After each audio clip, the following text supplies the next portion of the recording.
This is a Headgum original.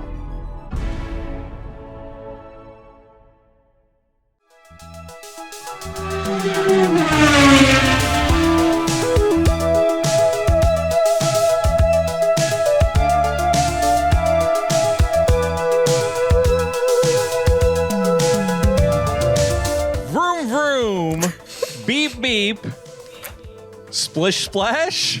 Welcome to the pit wall. Whoa. Very good. Very good. Another wet episode. That's right. Maybe the wettest episode yet. Extreme wets.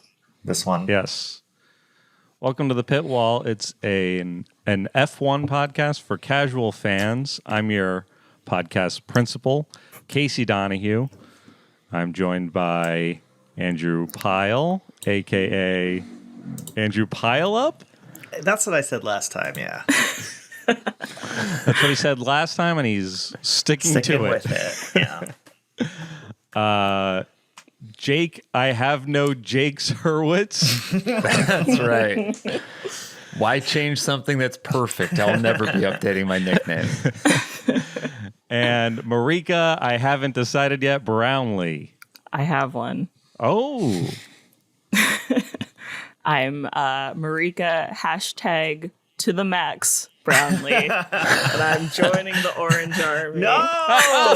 Oh, wow. Whoa! Just kidding. I'm not. Defection. Thank But God. I'm considering it. Setting up for next season. Yeah. I was actually going to say the same thing. Interesting. I low-key don't hate that because it's fun to root for a winner. Don't you think? Exactly. This is insane. I can't believe this. There's already a rift forming. Yeah, you know, I feel like, yeah, it's kind of like if we did it this season, it would have been bandwagon, but doing it after he's won 2 world championships is kind of funny. yes, beyond I am. bandwagon. I'm wearing my Pirelli hat today, specifically because we have a world champion. I wore it in honor of our champion. Yeah, you also wear it every day, I think. Yeah, I do You wear wear it most days. Yes.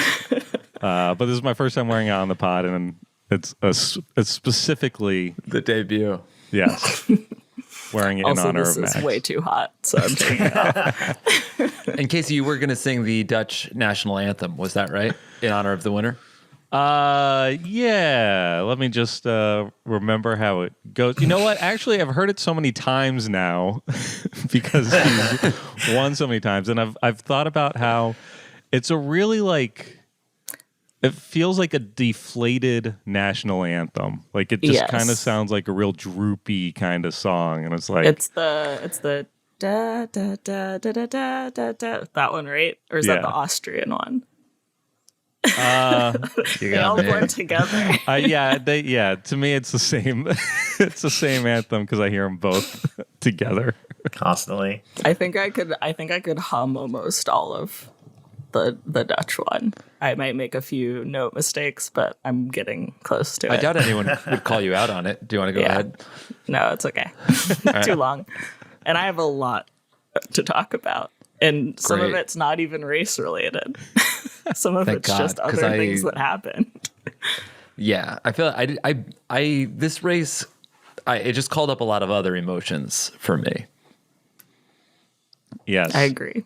The race we are talking about that happened this past weekend was the Japanese Grand Prix. And you know what? I'm going to play a prediction from before the race, and then we could get right into it. This prediction is from me. Whoa. Here we go. Hey, everybody. It's Casey with my pre-race prediction for the Japanese Grand Prix. My big prediction for the day?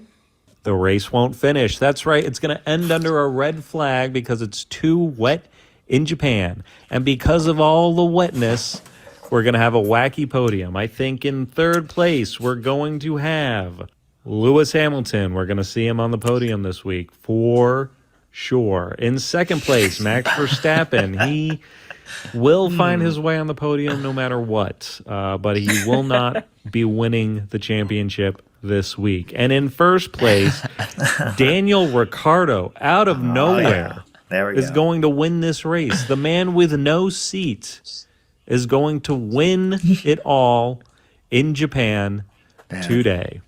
That's my prediction. Oh, and then, of course, Nicholas Latifi will DNF, I'll say, in the first 10 laps of the race. All right. Back to the show. There you have it. A perfect prediction. A perfect Nailed it. prediction. Nailed it. Nothing Absolutely wrong. nailed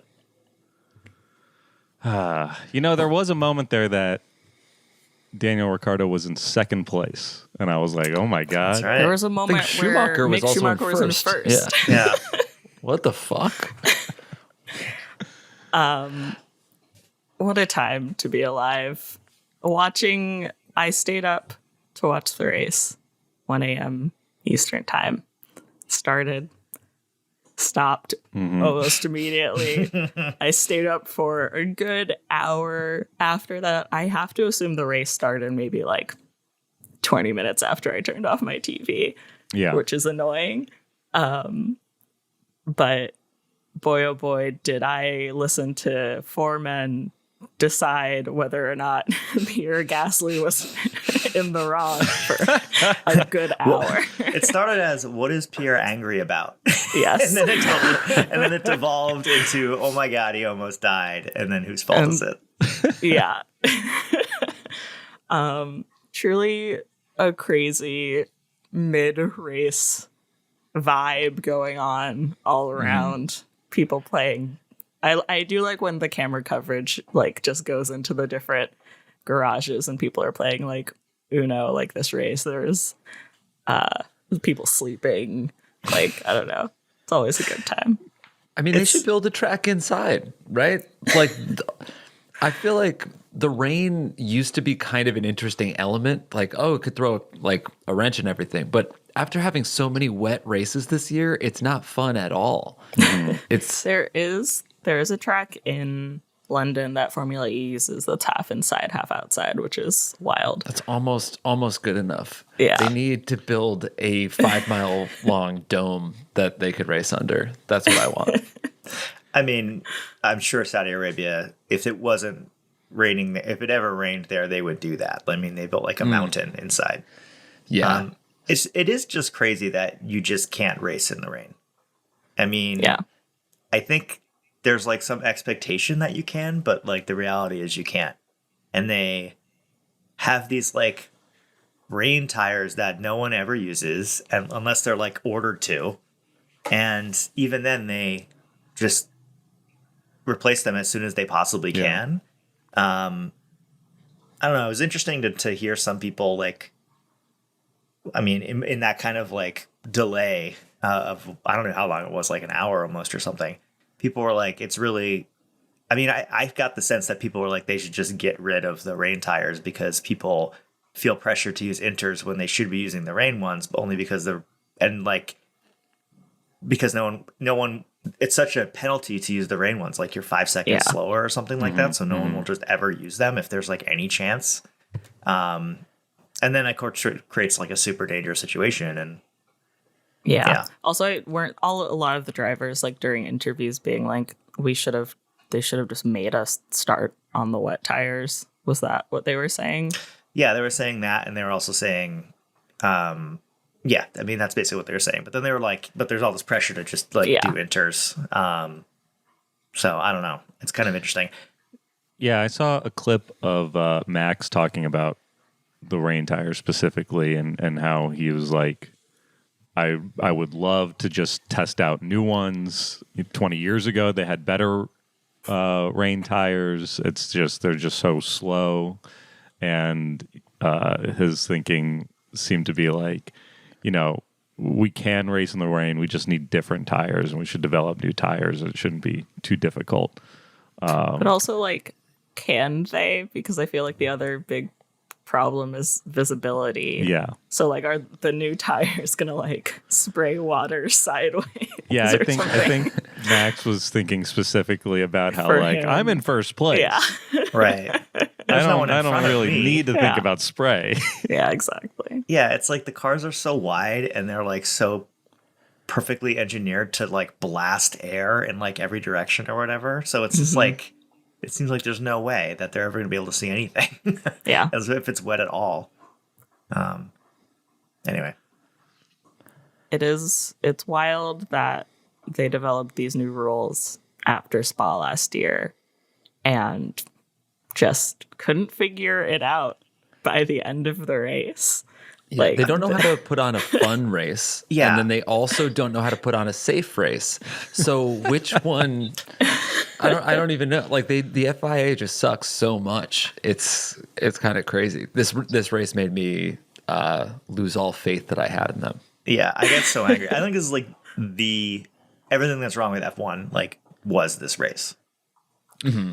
Yeah, I mean, I noticed. other than like the team that like everyone always thought was going to win. I mean, whatever, Max is the best driver and like was going to win kind of anyway. But like even going into that, I was like still really psyched for racing in Japan again. And then it's just like the whole thing was awful. Yeah. and it kept getting worse and worse. I mean, Marika, you were talking about the points change, right? That they did last year? Yeah. Well, I mean, also all of the safety stuff around like the safety car and, red flagging a race in the rain and stuff is like born out of that accident that happened at Suzuka under the same the circumstances, same conditions, like perfectly, same exact exactly thing the that same almost situation. happened to Pierre. And they didn't even follow those rules. And then they blame Pierre for it during the race. Yeah, It's like it was nuts. truly crazy because like all of the commentators or almost all of them are also drivers, and it was like Johnny Herbert, who's old as fuck and won like 3 races, being like Pierre was going too fast. There was a tractor, but he should not have been going that fast under the safety car. And it's like, okay, well, he can't see anything. He was in last and needed to catch up to the pack. Isn't the whole point of the safety car to like get all the cars together? Like, and also like a bunch of drivers passed the tractor while it was on track. Like there's footage of Daniel passing it. Granted, he was not talking about it at all. Seb passed and was like, what the fuck? There's a tractor on the track. Like, it was insane. Truly crazy. I also like have seen the Jules crash and it's terrifying. It's and awful. It's literally like, it's so similar to what happened. Yeah, I'll I mean, the conditions say- weren't even as bad in that crash. It's crazy. Yeah, I'll say just because, this is an F1 podcast for casual fans, they might not know. Because I certainly didn't know until they started talking about it during, the rain delay. Hour and a half. Yeah. Yeah. There was a crash in 2014 at Suzuka, same conditions, same setup. It was very deadly, where a driver died hitting a tractor. Jules Bianchi, Charles's godfather. Yes. Wow. Whoa. Yeah. And Pierre's like friend. Yeah. Like Pierre Gasly like 'Cause knew him it's- well. It's yeah, crazy. because French people. Well, they all know each other over there. Yeah, but I'm like it's watching so sad.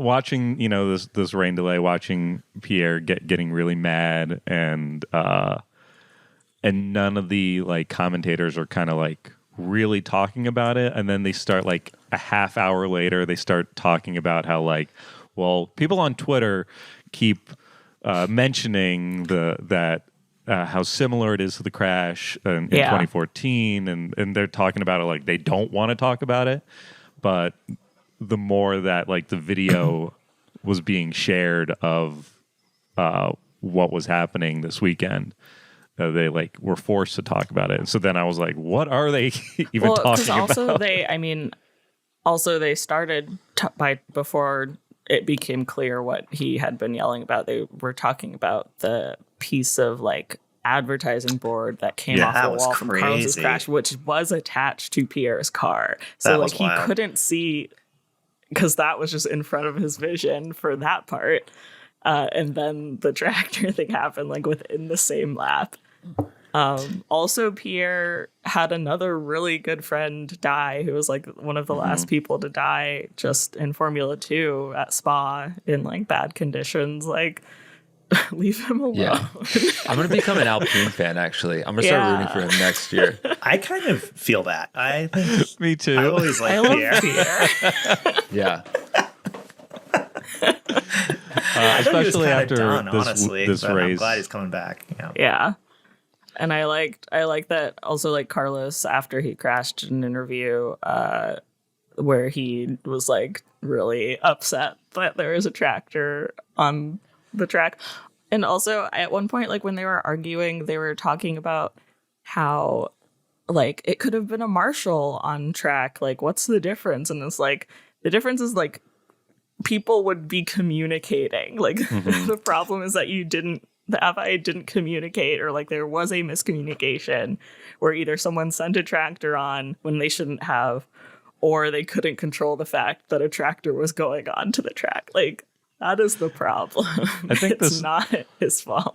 This past weekend was a total failure from the FIA in a lot of different ways. There's so many things happening. Yeah, there's these issues we're talking about right now with the tractor. The way the race ended was confusing, even to the drivers. I can't even begin. That's the worst. I can't wait this is to talk about this. Yeah, when should we talk about it? Yeah, At you know what? Max? Yeah, let's go through the grid. Honestly, for most of the drivers, there's not a lot to talk about. Yeah. But then for some, there is. Yeah, let's start from the back with the guys who. Wait, I am looking at the Singapore results. I was like, Guys, whoa, who there's DNF. 6 guys DNF. It's surprising it wasn't just more Carlos this and race. Albon, right?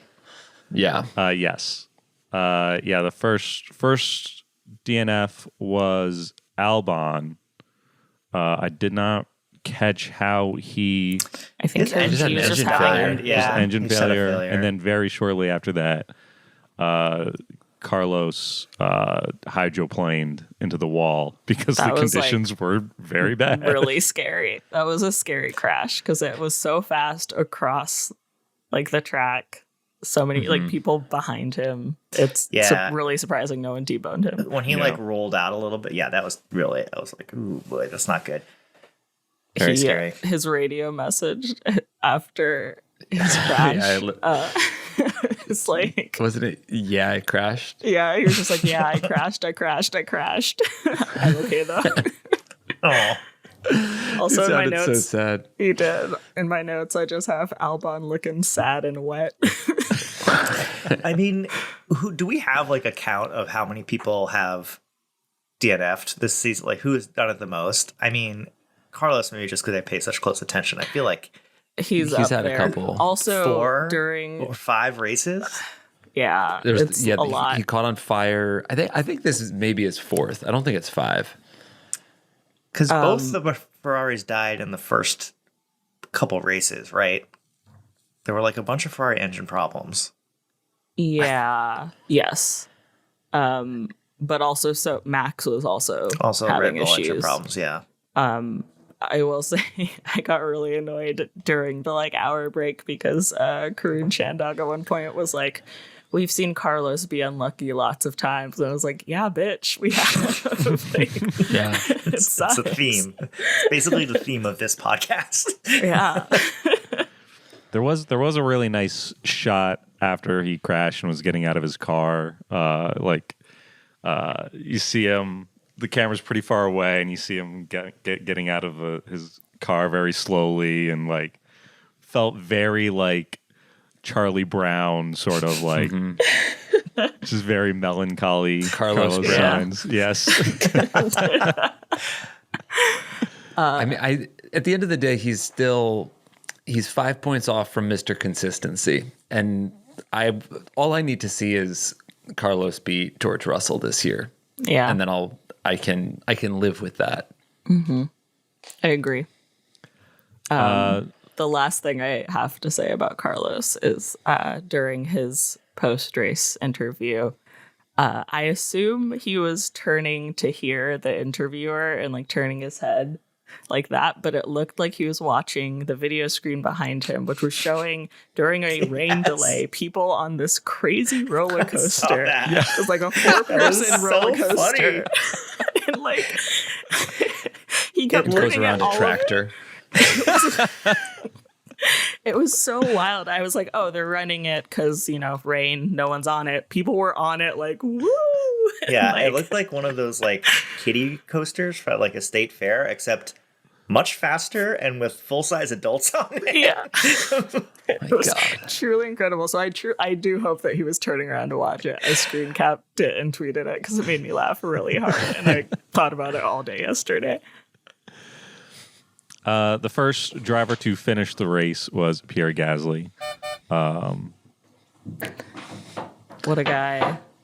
Yeah, what a guy. There was a moment also, we've been talking about how his race went, but there was also a moment in qualifying where he was mad. really mad about the car. He felt like the brakes were really not. Well, it was also like they let Yuki out sooner or something. Like there was an issue with the order that they let them out, and it did not benefit Pierre but benefited Yuki, and he was like, why would you do that? Yeah. So he's really upset. And this was all a day after he announced he was going to Alpine. Yeah, well, which I have not a lot to say, but I have some things to say about that. Like the night before the announcement, he was just out on Twitter, out on the streets, liking tweets willy-nilly about his move, which is really classic Pierre. He like literally, his merch line is like shirts that say liked by Pierre Gasly, because he's just known for like liking a ton of stuff without even really reading it. Also, then like Ocon posted a like sappy tweet about them knowing each other since they were children and racing together, and like, let's make our team and country proud. And I was like, okay. Also was wearing the tightest pants I've ever seen in my life in photos. Yeah. Just making choices. Also, there's a really good tweet from an account, and Nicole F1, that was like, okay, but in honor of Esteban and Pierre becoming teammates, let's throw back to when they posted the same picture but cropped each other out. And it's like both of them at Cannes in like a lineup of people. And it's truly like half of like both halves of the photos. It's so good. It's going to be good. Yeah, I'm really excited for the petty drama. I'm really here for it. Yeah. Otherwise, I'm more pro Pierre than I am Ocon. Ocon's just kind of like there. Who gives Pierre's a fuck about fun. Ocon? But yeah, Pierre's great. Pierre's fiery. Pierre almost died. Love it now. Jesus. Yeah. Yeah, I really hadn't had an opinion on Ocon until today. I thought he was my favorite driver in the race. But we'll talk about him when we get to him. Up next, we have Mick Schumacher. His highlight was he was in the lead briefly. An iconic moment. During qualifying, during FP1, he had a bad crash, and over the radio was like, I aquaplaned like really bad, sorry guys. And then Gunther Steiner was like, no, that was fully driver error. It's so insane. Wow.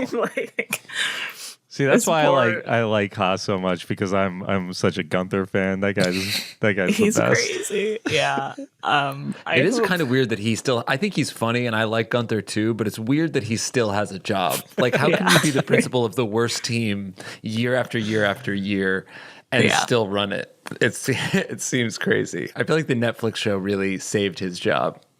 Yeah, probably. I think one of the first seasons of the show, he kind of mentions that he convinced Haas or whatever the guy Haas to come in and like set up the team. So I think he must have some kind of controlling interest, some level of security. I don't know. That's my theory. Who knows? That makes sense. He's got a kind of like a Stroll seat, if you will. Yeah. The other thing about Mick is that most people think his seat at Haas is going to go to Nico Hülkenberg, making a comeback to the sport, which would be fun. currently the person in last place in the standings finally this year. That's but- right. Latifi skyrocketed to 20th after the Grand Prix this weekend. But I don't know. I don't want Mick to leave the sport. I think it would be fun if he didn't get his seat, if he didn't stay in his seat. He would be a fun Williams driver. Right. That way he could still stay at the back of the grid. Yeah. He would be in familiar territory. I know that Daniel Ricciardo has talked about, like, the reality is doesn't look like I have a seat, but there's an open Williams seat, there's an open Haas seat. You think he's just too proud to drive for Haas? Because I think that'd be really fun to see. Yeah, probably.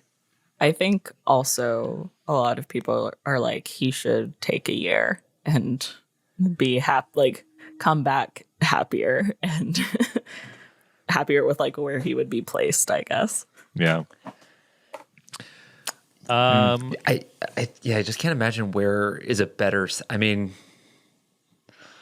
I don't know. If those are the only two seats available, and if I'm an F1 driver and there's only two seats left and the other option is not drive an F1 car, I would be like, okay, Williams, okay, Haas, like either of them. Yeah.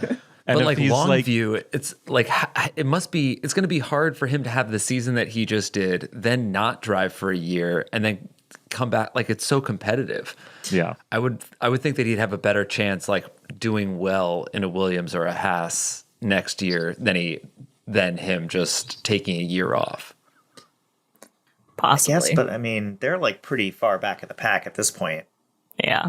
I mean, it would just be kind of another downgrade. But I guess it's like, after this season, like, is there anyone who's like really underperforming on any of the like top tier teams that really seems like would go to Danny? I don't know. Not really. I don't think so. Yeah. yeah. Who's to So say? sad. It is sad. I like the guy. I want to see him keep driving. And I'd love to see him drive for Haas. That'd be awesome. But I don't think it'll happen. I think he would, out of both teams, like, he'd probably be a better fit for that one. Him and Gunther. Look, I'm just thinking. I'm just talk thinking Gunther about Drive to Survive. Oh, yeah. Yeah. You know, like what'll make good TV. Yes. Exactly. Which we should be thinking about more. Yeah, you know, I saw today on Twitter, trending was fixed with the I being a 1, and a lot of people complaining about F1 and how the sport has like, well, it's not a sport anymore. It's entertainment, like the Netflix I disagree show. that it's entertainment. I think they claim that's what they're trying to accomplish. Right. For those folks who say it's just entertainment, did you watch the Grand Prix this weekend? Did you watch the Japanese Grand Prix? I thought They awarded, you know, they fucking crowned the champion after the race. There wasn't even like a fun. I mean, Jesus Christ. It's crazy. Races many finishing thoughts. under safety cars, people like, you know, places being changed after the fact. yeah. The broadcast itself the was idea that- terrible, and Yeah. and I'll talk more about that when we get to why. Yeah. But let's keep moving down the grid. Oh, you won the championship. Oh, yeah. Oh, nice race. Oh, you won. You're the champion of the world. Are Nice. you sure? Are you sure? I don't know. Who's next? Next on the grid in 16th, Zhou Guanyu. His highlight, he had the fastest lap. Yeah, Oh, I that's did love right. that for him. Yeah. Congrats. Also, he did one. Also, he did one of those like quick spins at the beginning of the race because he spun out. Love that. In my Loved notes, it. at 1 a.m., I wrote Joe with the quick spin, Slay King. Yeah, I love that for him. Fastest lap in a rookie year. Oh yeah, And an Alfa good for him. Romeo. Good for him. Slay King. In 15th, Valtteri Bottas. I don't know what Valtteri Bottas was doing during the race. However, I have some information about Valtteri Bottas by way of the driver profile box that popped up during the rain delay for him. Is this under the hero heading? Did you know that his favorite music is rock? Also, he has a pet reindeer named Rosa. Oh. And fun fact, he holds the military rank of corporal. That's awesome. I I read that at Bottas 2 so a.m. much. and was like, I don't know if these are true or not. I think It's he's a so fucking funny. man. Made up. They have all this stuff for I guess if there's a rain delay, because they never show it during normal races. Yeah. So it's like, Yeah, what are they they never showing these terrible, They're so stupid weird. facts? Amazing that he likes rock. I didn't have him pegged like that. Like I would have guessed the reindeer thing. I absolutely would. And the corporal course. thing, that's kind of obvious, but rock. Wow. I can't imagine anybody, if I asked anyone, what's your favorite kind of music? And all they said was, I like rock. Like, Yeah. The next question is like, you've never heard music before, have you?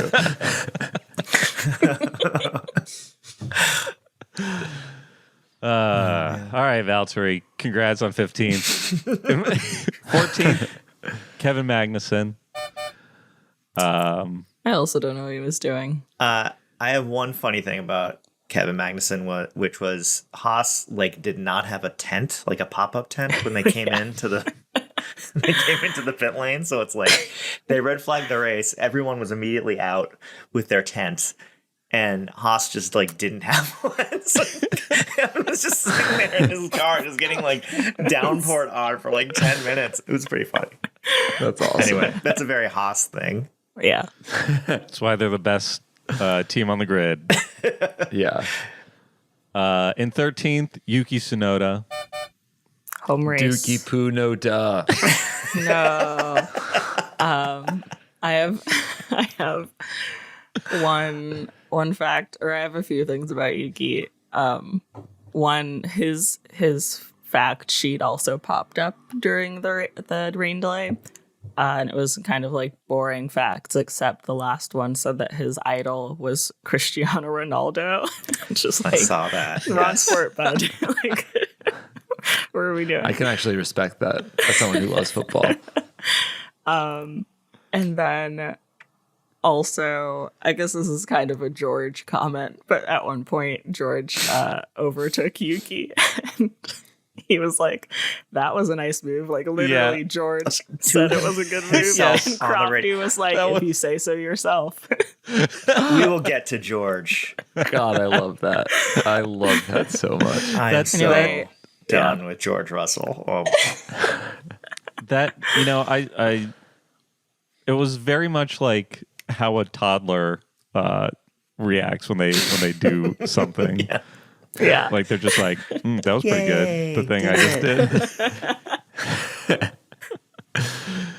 did. 12th on the grid, Lance Stroll. Stroll, All right. Stroll. Lance Stroll had an amazing start. Yeah, crazy That was start. crazy. He And that jumped was up on six that on the spots. restart? No, I think it was on the first. I think it was on the initial start because the restart was a rolling start, right? Oh, that's right. Yeah. And he just went over to the right, and I don't know. It was weird because in his in his car cam, it looked very dry, but I think it was actually super wet. I don't know. I don't know what was going on, but he picked a lane that no one was in, and I think Yeah. he picked up 5 or 6 spots initially. I don't know where he ended up and faded Wow. or whatever, but it was cool. It That was cool. a pro move. He's there a was professional. also there was also I don't know if the quote was about that, or I think he had another moment where he was like doing a lot of like gingerly maneuvers along like some really wet patches. Crofty said, and I quote, "Delicate toes, delicate feet for Lance Stroll." He's an ice skater. The man is an artist. Yeah, truly incredible. Also, the F1 Twitter did him really dirty. I think I sent a photo in the group chat, but they posted a photo of him looking like he was about to cry during the rain delay. I don't think he was, but boy, oh boy, not a good look. Yeah, it wasn't tears. It was just the rain. Yeah. 11th place, Daniel Ricciardo. We're all just quietly shaking our heads. Daniel Ricciardo coming out with an Austin rodeo themed merch line, so get excited. Whoa. I might pick that shit up when I'm at the Austin Grand Prix in 2 weeks. Yeah, you will be. Are you doing the full 3 days? No, because I have a show in Vancouver on Friday. So I'm flying from Vancouver on Saturday morning, landing in Austin, going directly to Quali. Yeah. Wow. That's how you got to do it. That's literally what I did in Canada. I got off a plane, went to my Airbnb, and was like, all right, let's go to free practice. Yeah. Jill, the tickets were a birthday present from Jill.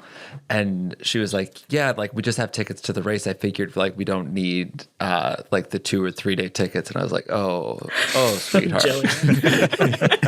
She did frantically find me after the NADPOD show because I didn't talk to her after. And she was like, you have to tell me what we need to do. I was like, okay. God, I love it. Yeah, you're gonna have to report back on all the live prediction right before the start in the crowd. Okay. But right now, my prediction is that Lance Stroll is going to cuck me because I'm going to try to set him up with my wife. You gotta ask Carlos if he's seen your DMs also. Oh, yeah. All right, yeah. I'd actually love to get cucked by the Carlos. driver signing. Which Formula One driver will make a cuckold of Hurwitz? 10th on the grid, first in the points, Lando Norris. I feel like he wasn't doing much. I liked his car, though. It had a lot of colors on it. I don't know if that was specific to this race. I don't know. There was like a lot of rainbow colors and stuff. Yeah, That's cool. McLaren got a new paint job last week in Singapore, and I like it. I think those are delivery. Yeah, I like it a lot better. Slick Also, looking cars. The Haas helmets were super great this week. Loved those. Yeah. Yeah, I feel like Danny is always depressed about how he finishes now, but he's particularly depressed when he's like directly behind Lando. Yeah. Yeah. And Lando's like, yay, team. Yeah. And then like Danny Rick, they're like, P11 Danny. And he's like, okay. Yeah. And doesn't lift his helmet up or his visor or like, anything. Like he says nothing. Crazy. It's wild. Okay, thanks, guys. Thanks. Yeah. Thanks, guys. Exactly. Thanks, guys. I'll try. Although I will say the crazy thing, it's gotta be a PR stunt, but the sheer amount of like Daniel and Lando are friends now content that is coming out on social media is wild.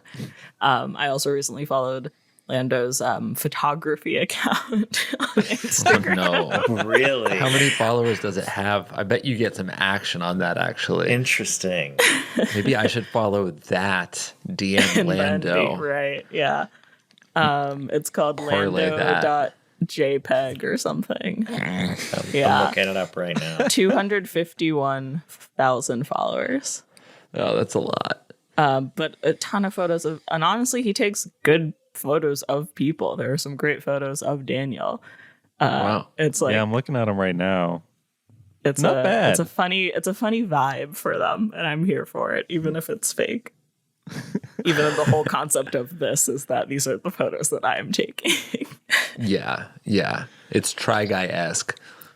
I like I'm looking at this post from 2 days ago. It says day 12 long exposure be my fave, and it's like this like he really photography discovered long student sort of like exposures. Jeez. He's like, He needs really to make a is Tumblr 22 account. years old. Yeah. That's first cool, but it looks Visco like that looks driver. like I respect his hobby. He's also good at racing cars, so it's cool. I have two things. Yeah, you know what? I like it. I like Lando. Yeah, Good for him. It's a good fit for him. I like his photography better than his racing.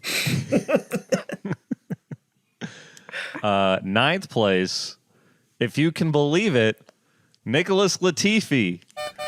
Latifi in the points with a really lackluster response to finally getting points after He what is moved this, up 14 10 races. spots. His way out. Because he's done.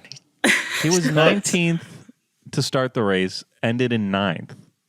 It's crazy for him. Yeah, best race for him ever, obviously. Yeah. And also, now he is in 20th place out of the field of 21. Yeah, tied with 2023 driver Dink de Vries. His nemesis, kind of. Kind of his nemesis. Truly, his driver was like, "You did it. You did it, Nikki. You have 2 points. You finished 9th." And he said, "Wow, okay." Like, bitch, celebrate. Well, based on how good he thought he drove, he was like, he thought he won. He was really surprised. I don't know. I think it was during qualifying. I might have been during the race. I don't know. But there was a video of him like from the car cam where he just like, it looks like he literally turns a corner into an escape road, and he's like, I don't know what happened.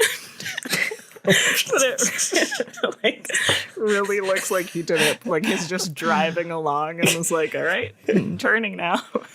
Yeah, I love Jake's idea of him thinking that he won the race. Like he passes 10 cars and he to himself is like, I had to have passed 20 cars. Wait, there's 10 more cars ahead of the 10 that I'm usually behind? How many damn cars are there? I'm always in the back. I can't tell how many are up front.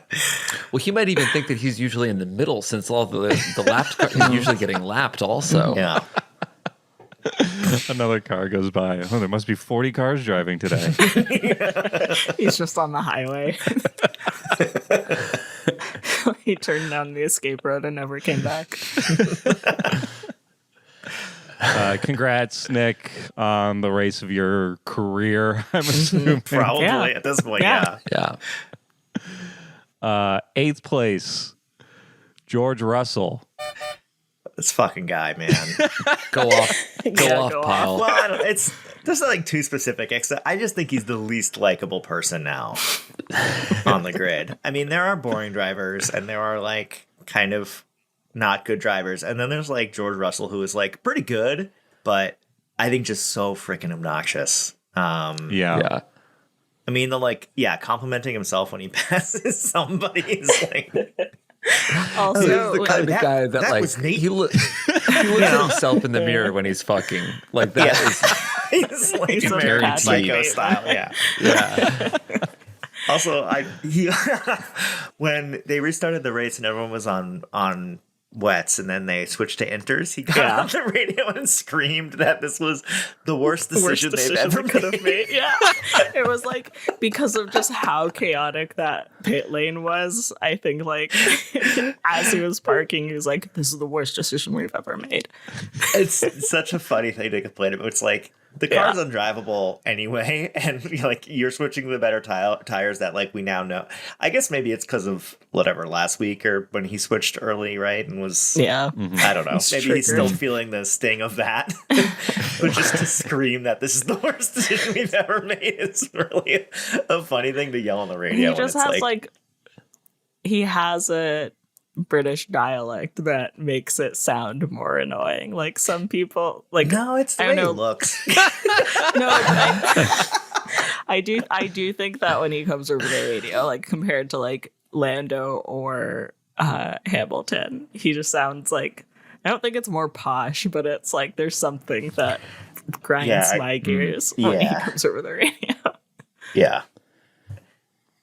Yeah, I don't like it. I'm fed up with it. I just want Carlos to beat him. That's all. Yeah. Me too. Yeah.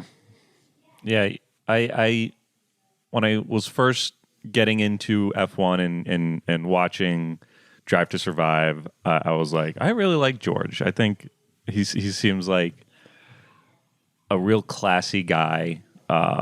And he does seem like a real classy guy, but the more I watch him, the more it starts to like really become like kind of clear that he's like the perfect kind of like proper British, like he's kind of a twerp. like a twerp. Yeah. Yes, he is. Yeah. The Kingsman cosplay really said Yeah. it all. That's I was what going to did it for say me. that That's what was did the it for me. turning point. That was it. Yeah. That imagery, I can't shake it, and now it's Nope. all I see when It's I see stuck him. in my head And all the that's time. how he views himself too. Yeah. I don't begrudge him it. I think that him thinking he's a superhero in his head does sometimes make him behave like a good guy. But definitely, he has a very elevated sense of self that sometimes shows itself in an ugly way too. Yeah, complimenting yourself over the radio. Nice move, George. It's like, we can hear you, right? Like, you do know that. You had to press a button to Yeah, he make pressed that the button happen. so everyone, he's like, everyone needs to hear this. That's my quite, God. quite neat right there. That's just him saying what he wants to I be think- told. He's just saying, "Nice move, George." And everybody's like, oh yeah, right. Right. Yeah, Nice move, why am George. I the only one saying this? Yeah.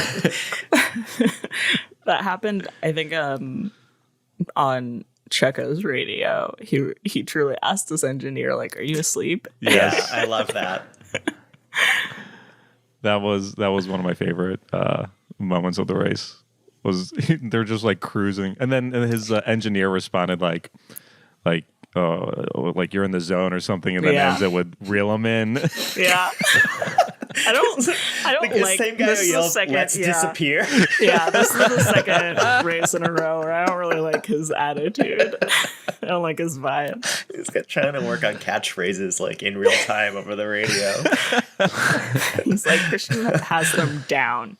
Christian has his phrases. I need my own. Mago Rice. Mighty laps, mega race. In seventh place, Fernando Alonso. Great. And I'll also say in sixth place, Sebastian Vettel, because it was a photo Battling to finish the for end. them. Thousandth of a Yeah. second or something crazy. And the thing about that was I didn't know about it until after the race. I know. Because they didn't Because they show it weren't on the This broadcast. is another one of those Attention. fucking. And today on Twitter, the Formula One account tweeted a video of it, and it was a fan in the audience's camera.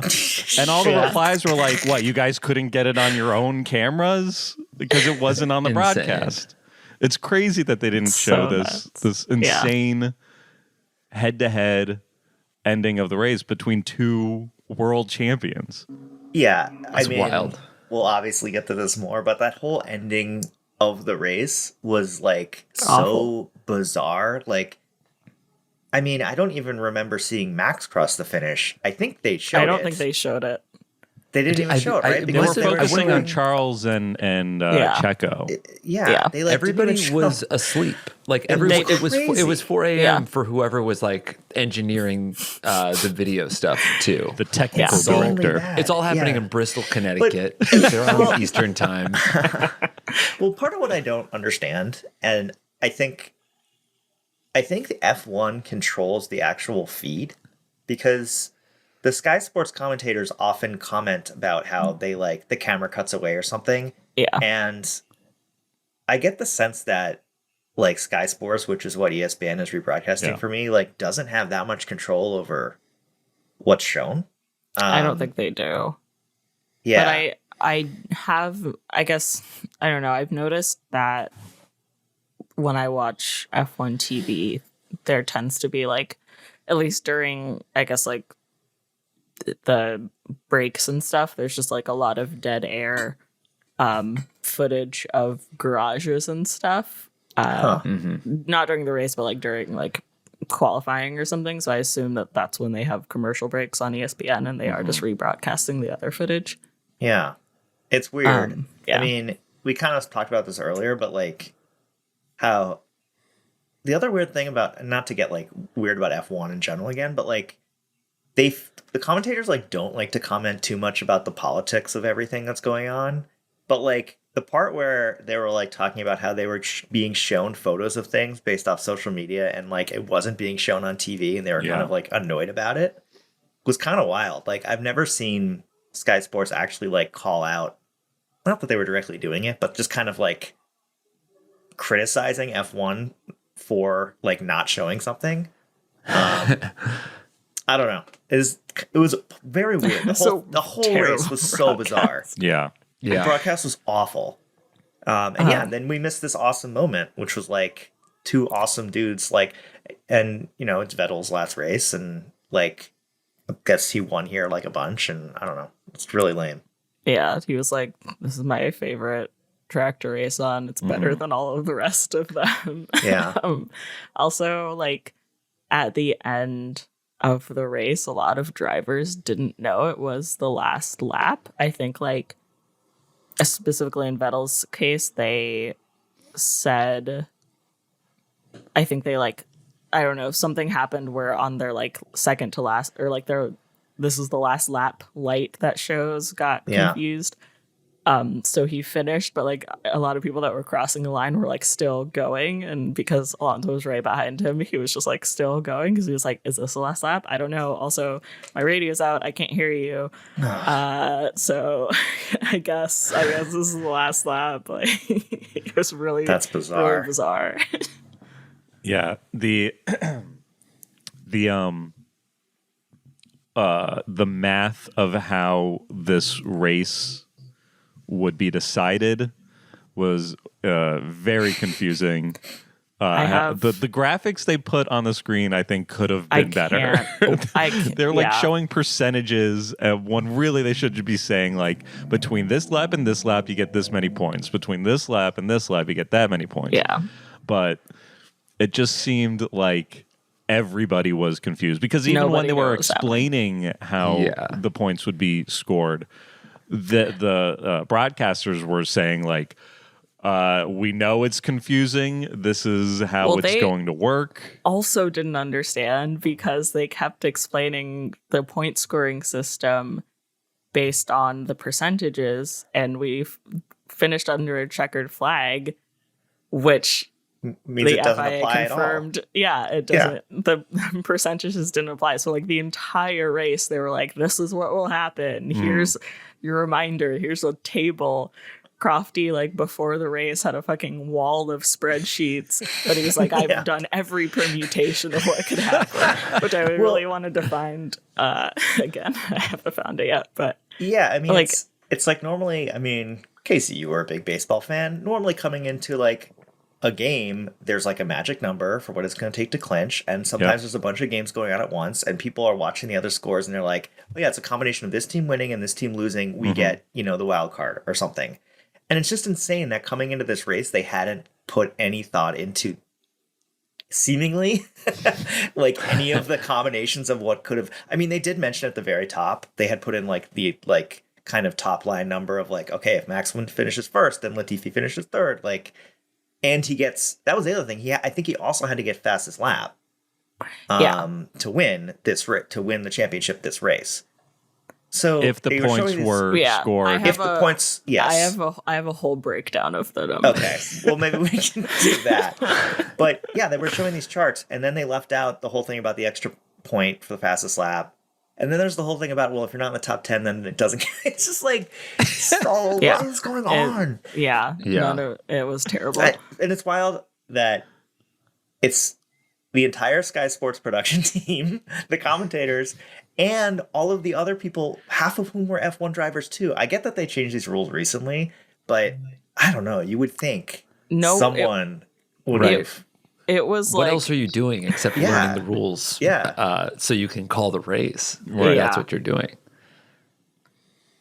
I don't know. I think there was like a crazy situation where someone from the FIA must have like rounded everyone up and been like, guys, this is the situation. And everyone was like, You mean okay, like we after get the it. fact? No, before. Because they were like, they came in with like all of these charts and like on-screen graphics. So we're like, this is what could happen. But like no one saw that like fine print of like, if the race doesn't finish or whatever. And that was like the Right. whole deciding factor. And also that rule is stupid. Like it's the same exact situation.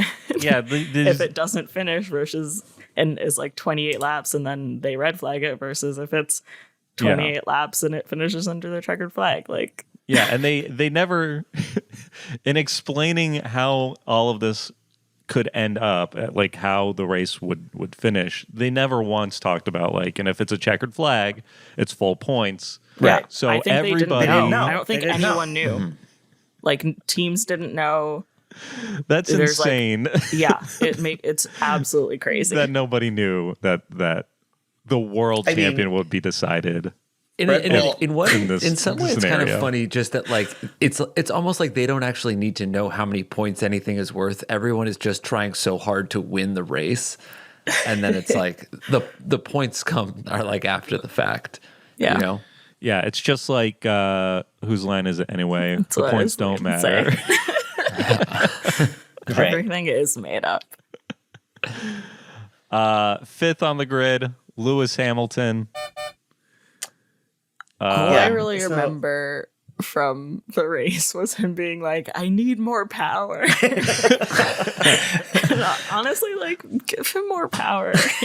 Yeah. Come on, guys. Why aren't you giving him all the power? Yeah. Yeah. He would do better if he just They had more really should power. give him more power. He Yeah. really should More have. power to you.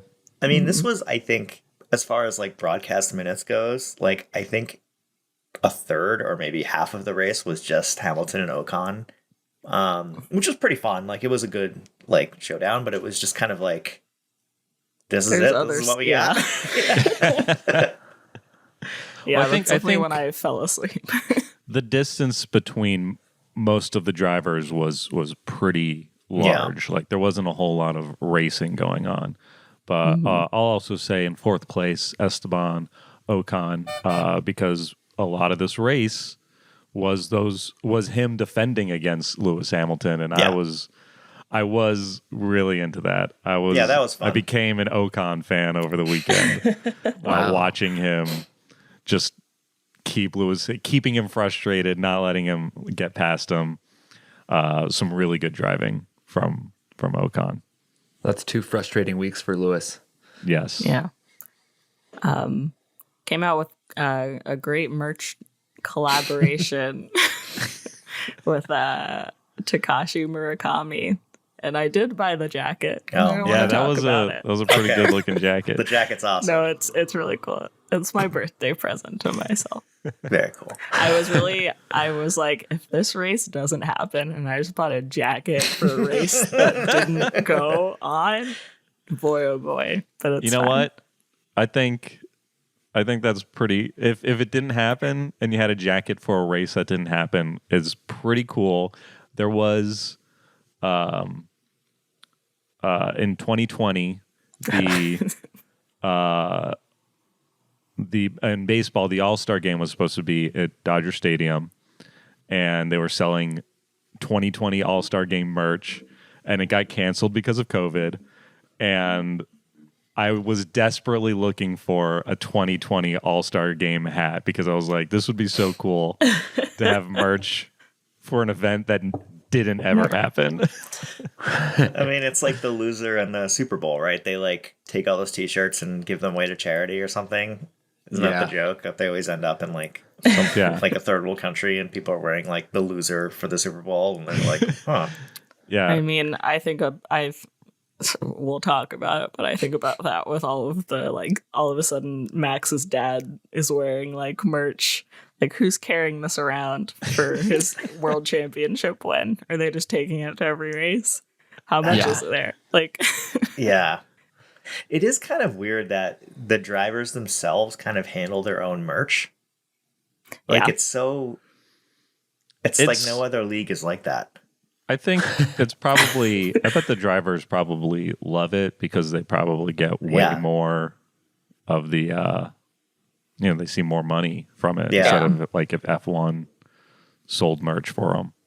Yeah. But then sometimes, I don't know, it's weird. Like with the Lewis example, Lewis often has special like merch per race. Like I think Singapore, he had some like fun, really bright colored bucket hats and stuff like that. And they're also like Mercedes branded, but they're sold through Mercedes. But then this is like another offshoot. So I feel like some drivers have that like still branded stuff. Yeah. Even I think Daniel and Lando kind of do too with McLaren, maybe.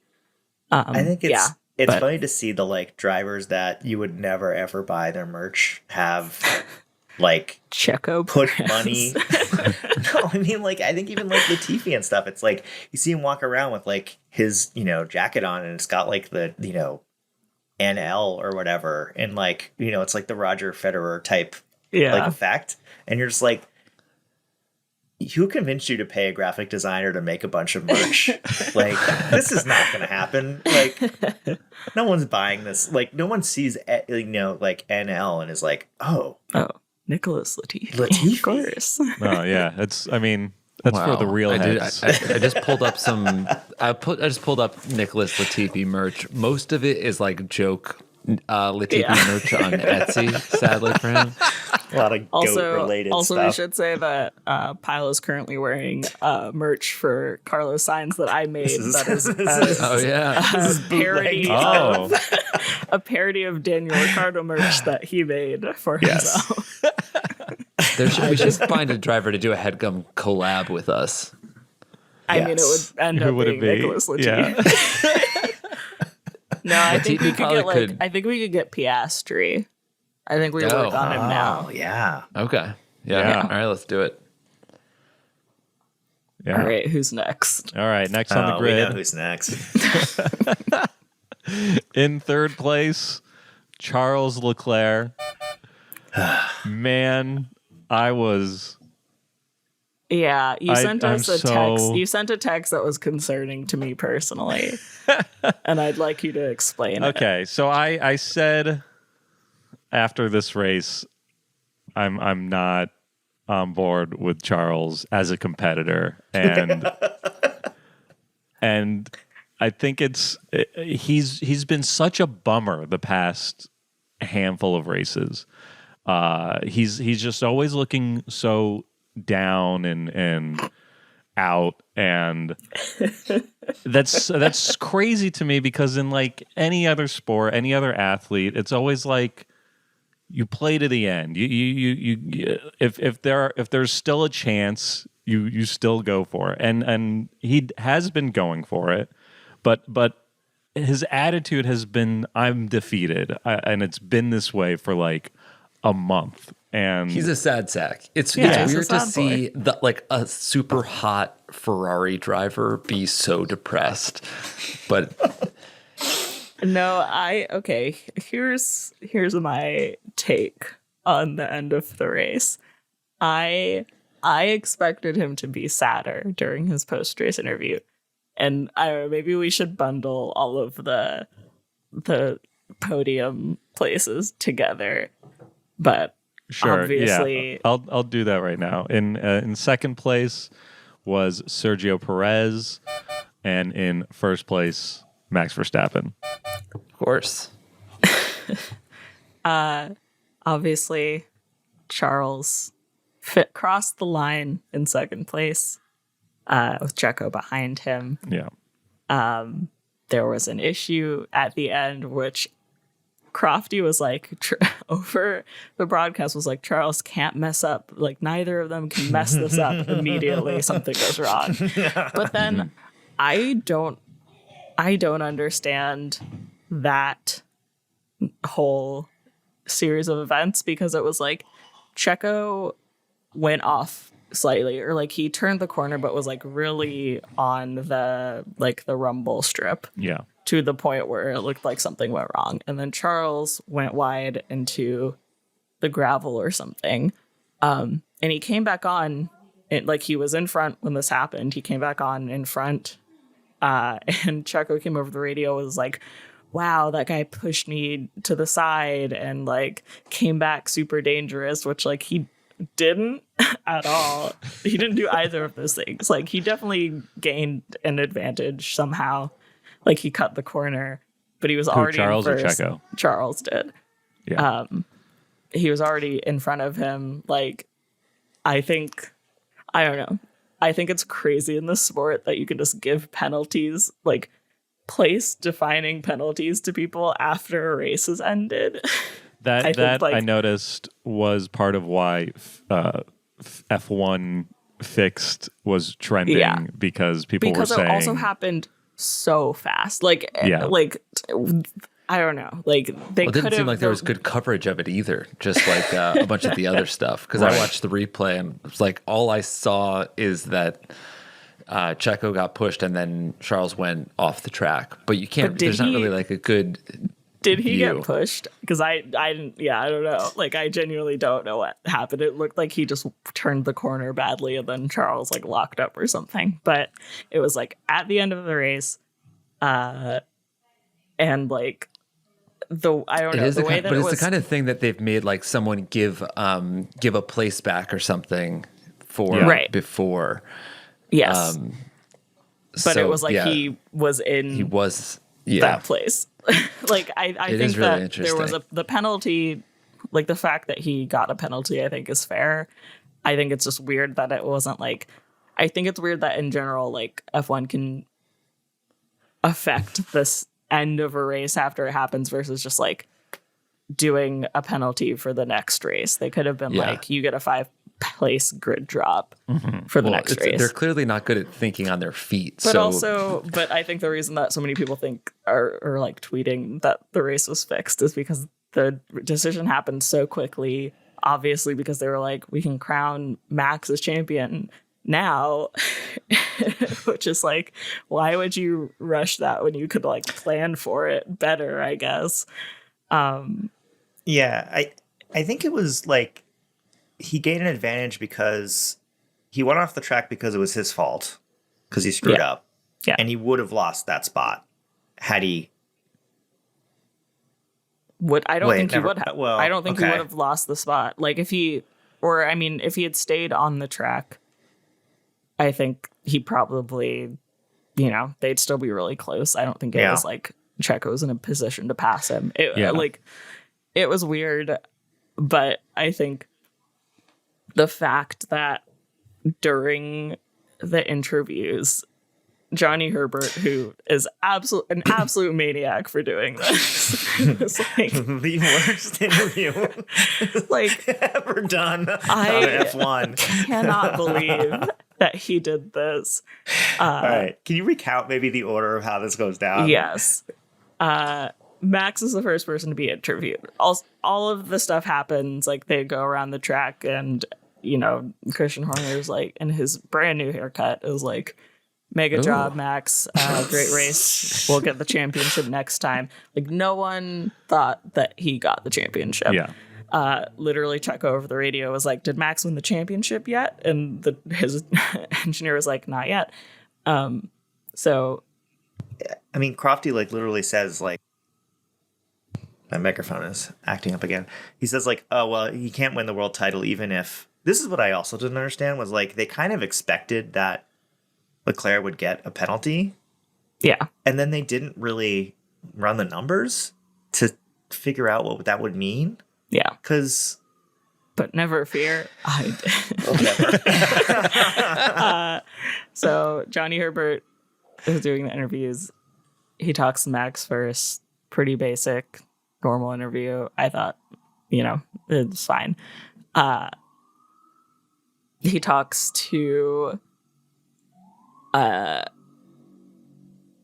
Charles, I think. He starts to talk to Charles. Yeah, he starts to talk to Charles, and during Max's interview, the thing comes up overhead saying that Charles got the 5-second penalty. And so then he's like, actually, hold on, Max, come back here. and like in the most lackluster way is like, you're world champion. And Max is confused. Everyone's confused. It made absolutely no sense. And then he goes to talk to Charles again, who just got one, is completely out of the running for potentially being a champion. He still had like a slight chance. Yeah. And two just got demoted to third place. And he said, "How you feeling?" It's like, what do you mean? It was Like, such a even surreal Checo moment. looked sad, and Yeah. he was upgraded to second. It was crazy.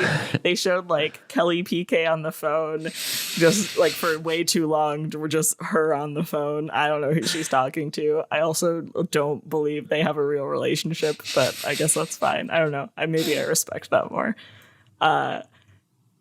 Just the most crazy series of like podium events. They go to the cool down room. Oh my god, the cool down There's room. a cool down throne room within the cool down The room. throne room. I That's couldn't just believe a it. chair.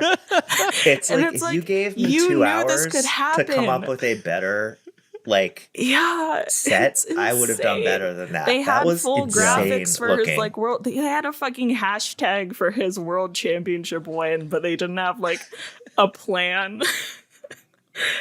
It was so Did crazy. you guys notice that? So there's the cool down room, and then in the corner was the door to the throne room. And Yeah. on the door, it said for world champion only. Charles was like peeking in Yeah, I with saw like Charles a peek sad in. little smile. Max sits there, gets his photos taken, and he's like, "I'm lonely." Also, during that, this is what made me like, I'm not actually Orange Army, but this made me laugh really hard, and I thought it was really cute of Max. But they were like, "Go back there, you're world champion." He's like, "I'm not though. You sure?" Yeah. Because God. people keep telling me differently. Yeah, that It was part very of wholesome. interviewing, and Charles was talking, and like he's like, yeah, I mean, huge congratulations to Max, obviously. And then they like pan the camera over, and Red Bull's like freaking out, like Yeah. hugging and stuff. And then they pan back to Charles. He's just like so sad and dejected. But I honestly This thought is he would the be more worst sad. celebration sequence ever. Yeah, But I then honestly, all I of think this. I expected him to be more Yeah. like more visibly sad. I thought like his interview was like, well, we're gonna keep pushing, blah blah blah. Like, I don't know. When Yeah, they it finally was- made it to the podium after all of this Yes. has gone down, I couldn't take my eyes off of Charles when they were like spraying champagne. He was the only one I could look at. Yeah. And he's like so sad, just like spraying Max with Oh champagne. God. I will say he wasn't the only one that I could look at because I have in my notes, yes, Mr. Honda man, drink your champagne. 'Cause I love Yeah. that man. I love He him was so great. much. But basically, the point situation. So before the penalty, Max had gotten 366 points. If Charles was in second place, he had 255, and Checo had 250. Max needed 112 points difference or more to win, and that difference was 111 points. But because Charles, who had slightly more points than Checo or whatever, got demoted to third, the points went Checo 253, Charles 252, which was 113 and 114 differences. It is So- insane. But it's But also it's people- crazy, but it's also not fixed, obviously, because Max well, was the- going to beat him eventually. Right. So it's either here or any of the next 4 races. I But think the it confusing completely part. takes away from these like fun. Yeah. Oh, yeah, of they it. definitely Yeah, they did it exactly. bad. They They did a fucked bad up. job. I just don't think it was on purpose. No. I think they're I stupid, think- and I I think they think- did. Yeah, I they think a botched big it, but I part of don't it is think there they're was- they're pretty bad at their jobs. Yeah, Yeah. they're just bad. They're bad. It was. I think the other problem was that everyone was still confused about the like rain, like lessened lapse situation, and so even when Max they had said he was world champion, like literally his engineer was like Adrian Ewing was like looking at numbers, being like, "Are we sure this is correct?" Yeah, he was, like, There's a shot of scrolling him through at the- yeah. It's like, how do you guys not know your point scoring system I know. this He's like late into the season? reading the PDF of rules like scrolling like on the pit wall. Like, Yeah, absolutely Insane. nuts. oh my god.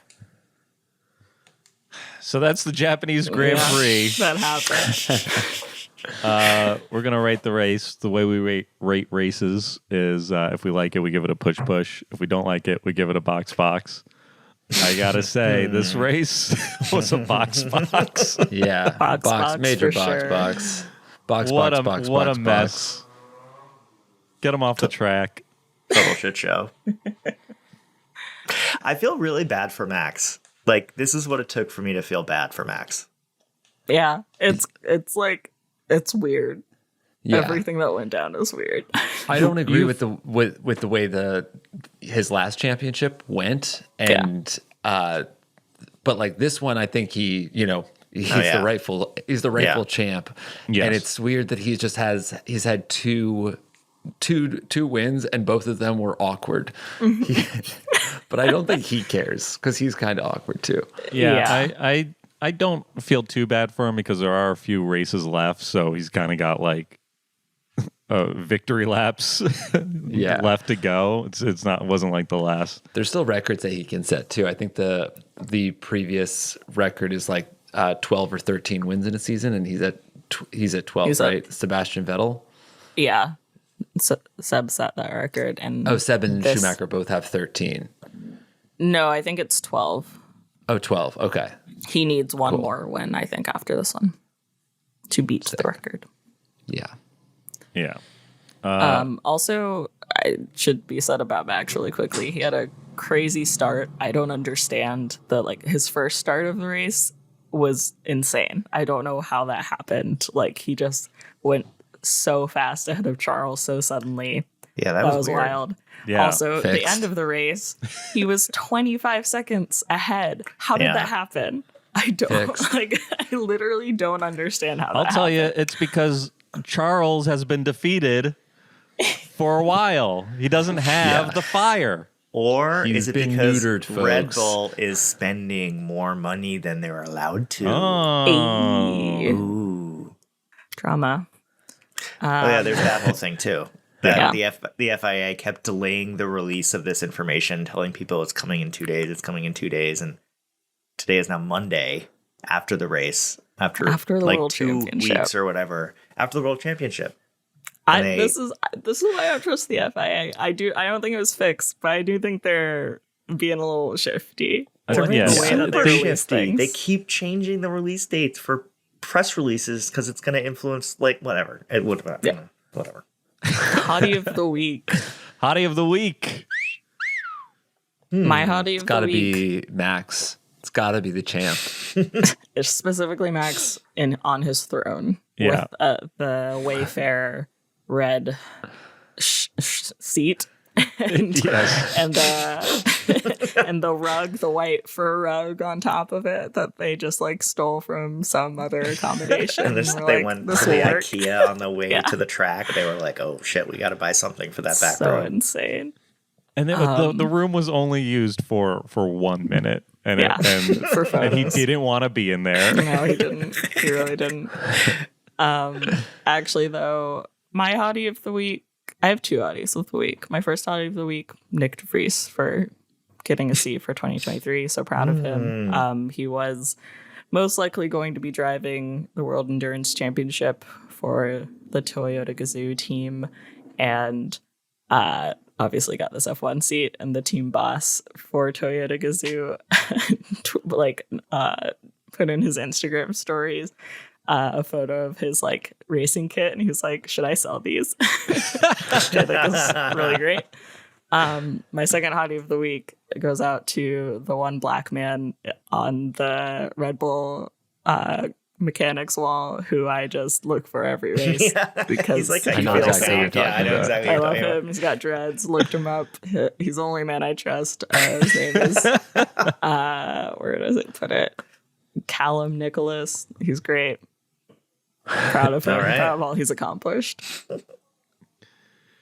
So that's our hotties of the week. Little bitch of the day. I'm gonna go with Johnny Herbert. I'm tired of him. He really pissed me off during the wee hours of the night. I was like, Yeah. Paul DeResta was holding it down. And I was like, what have you done, Johnny? You're an old man. Use Jonathan. Whoever put the tractor out there for me. Oof. Yeah. I'll just say the tractor driver. Yeah. I think that's shooting the messenger. That guy was ready to go. He just wanted to be out there in the tractor. I'll go George Russell for reasons previously discussed. Yes, I think that's a good one. I'm going to say the FIA. Oh. They're the little bitches of the week. Got him. That's the Singapore. Not the Singapore. That's the Japanese Grand Prix.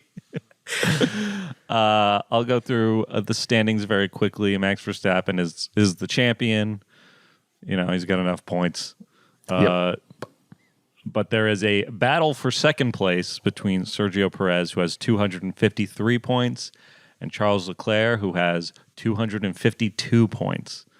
And then still, I guess, technically in contention for third place is George Russell with 207 points. You know, it's kind of starting to get out of reach, but and unfortunately, I believe Carlos Sainz was knocked out of a podium spot by not finishing. He has 202 points. In the Constructors' Championship, Red Bull has 619 points. Ferrari has 454 points. Mercedes has 387 points. And then for the battle for fourth place, there's Alpine with 143 and McLaren with 130. That's where Jake, we're at. are you ready to celebrate the Red Bull Constructor Championship at Austin? It's gonna happen. You better believe, because as everybody knows, I recently became a Max Verstappen fan. Yes. So We're gonna see you on the broadcast, decked out fully in orange, with two an orange flares. smoke bomb, an orange cowboy hat. getting tackled by a security guard. What the fuck did I do? Coming up next is do they call it the American Grand Prix? I believe For- I think they for do. Austin. I don't think Austin they call it the GP. Austin Grand Prix though. I think they call it the American Grand Prix. It is Racetrack of the Americas. I think it's the Austin GP. Well, now that we have 3 races, Yeah. So that's the next race. who knows what it's called? Yeah. It's going to happen. Oh, it's the United States Grand Prix. The United States Grand Confirmed. Prix in Austin, where Jake will be in attendance. Oh yeah. Oh yeah. I'm very excited for you. Thank you guys.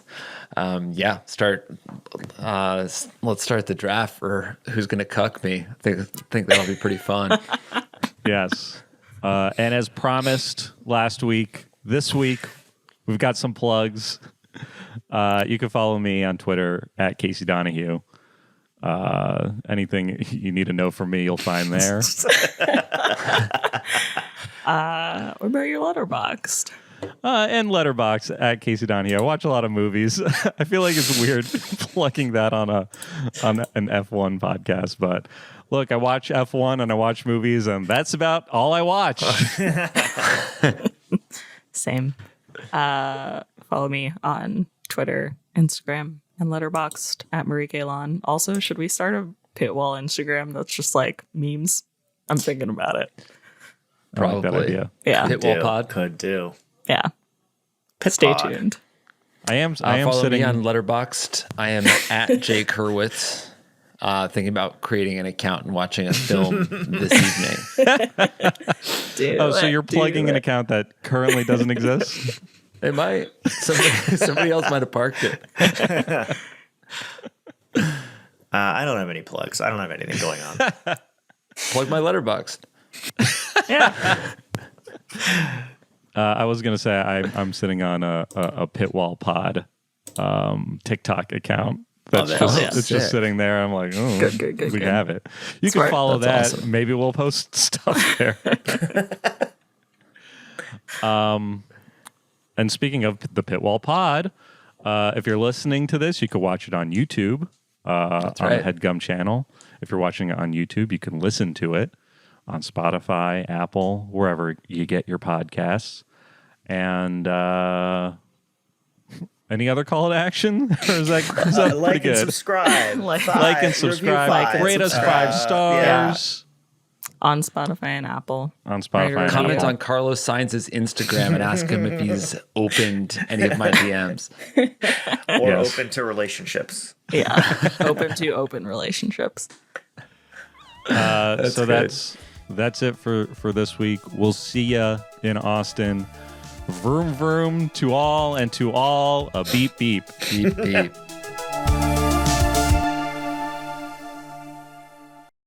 That was a Headgum original.